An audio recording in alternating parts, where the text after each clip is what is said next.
সংসদে প্রধানমন্ত্রীর সারিতে জায়গা পেলেন যারা। পবিত্র কোরআন তেলাওয়াতের মধ্য দিয়ে যাত্রা শুরু করেছে ত্রয়োদশ জাতীয় সংসদ। বৃহস্পতিবার ১২ মার্চ বেলা ১১টায় সংসদের প্রথম অধিবেশন শুরু হয়। অধিবেশনে স্পিকার হিসেবে মেজর অবসরপ্রাপ্ত হাফিজ উদ্দিন আহমেদ এবং ডেপুটি স্পিকার হিসেবে ব্যারিস্টার কায়সার কামাল নির্বাচিত হন। পরে রাষ্ট্রপতি মোহাম্মদ শাহাবুদ্দিন তাদের শপথবাক্য পাঠ করান। ত্রয়োদশ সংসদে সরকারি বেঞ্চের স্পিকারের ডান পাশে প্রথম সারিতে সংসদ নেতা ও প্রধানমন্ত্রী তারেক রহমান আসন গ্রহণ করেন। তার পাশের আসনে বসেন বিএনপির মহাসচিব ও স্থানীয় সরকার, পল্লী উন্নয়ন ও সমবায় মন্ত্রী মির্জা ফখরুল ইসলাম আলমগীর। এরপর পর্যায়ক্রমে বসেন অর্থমন্ত্রী আমির খসরু মাহমুদ চৌধুরী, স্বাস্থ্যমন্ত্রী সালাহউদ্দিন আহমেদ, বিএনপির স্থায়ী কমিটির সদস্য ও কুমিল্লা ১ আসনের সংসদ সদস্য ড খন্দকার মোশাররফ হোসেন, ঢাকা ৩ আসনের সংসদ সদস্য গয়েশ্বর চন্দ্র রায়, নরসিংদীর পলাশ আসনের সংসদ সদস্য ড আব্দুল মঈন খান, বিদ্যুৎ, জ্বালানি ও খনিজ সম্পদ মন্ত্রী ইকবাল হাসান মাহমুদ টুকু এবং সমাজকল্যাণ ও মহিলা ও শিশু বিষয়ক মন্ত্রী ডাক্তার এ.জে.এম. জাহিদ হোসেন। এর আগে সকাল ১১টা ৫ কোরআন তেলাওয়াতের মধ্য দিয়ে সংসদের প্রথম অধিবেশন শুরু হয়।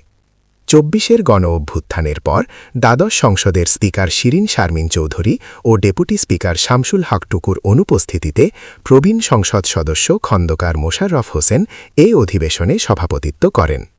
সকাল ১০টা ৫৫ সংসদ অধিবেশন কক্ষে প্রবেশ করেন সংসদ নেতা ও প্রধানমন্ত্রী তারেক রহমান। এ সময় সরকার ও বিরোধী দলের সংসদ সদস্যরা টেবিল চাপড়ে তাকে অভিনন্দন জানান। জাতীয় সংসদের অধিবেশনে এটি ছিল তারেক রহমানের প্রথম প্রবেশ একজন সংসদ সদস্য হিসেবে।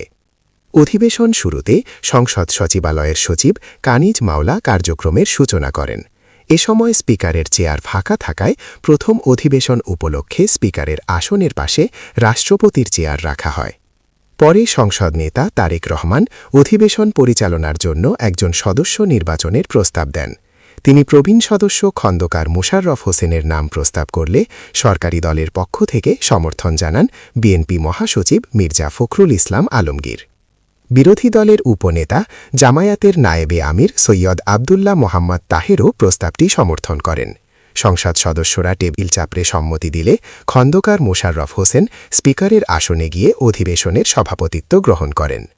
উল্লেখ্য, আওয়ামী লীগ সরকারের পতনের আগে সর্বশেষ সংসদ অধিবেশন অনুষ্ঠিত হয় ২০২৪ সালের ৩ জুলাই, যা ছিল বাজেট অধিবেশন। ওই অধিবেশনে ২০২৪-২৫ অর্থ বছরের বাজেট উপস্থাপন ও পাশ করা হয়। পরে ছাত্র জনতার আন্দোলনের মুখে শেখ হাসিনা সরকারের পতন ঘটে। এরপর অন্তর্বর্তী সরকার সংস্কার কার্যক্রম এগিয়ে নিয়ে গিয়ে গত ১২ ফেব্রুয়ারি জাতীয় নির্বাচনের আয়োজন করে। নিরঙ্কুশ সংখ্যাগরিষ্ঠতা পেয়ে সরকার গঠন করে বিএনপি। নির্বাচিত সংসদ সদস্যরা গত ১৭ ফেব্রুয়ারি শপথ নেন। রাষ্ট্রপতি মোহাম্মদ শাহাবুদ্দিন সংবিধানের ৭২(১) অনুচ্ছেদ অনুযায়ী গত ২৩ ফেব্রুয়ারি ত্রয়োদশ জাতীয় সংসদের এই অধিবেশন আহ্বান করেন। এটি ত্রয়োদশ সংসদের প্রথম অধিবেশন এবং ২০২৬ সালেরও প্রথম অধিবেশন। সংসদীয় রীতি অনুযায়ী বছরের প্রথম অধিবেশনে রাষ্ট্রপতি ভাষণ দিয়ে থাকেন।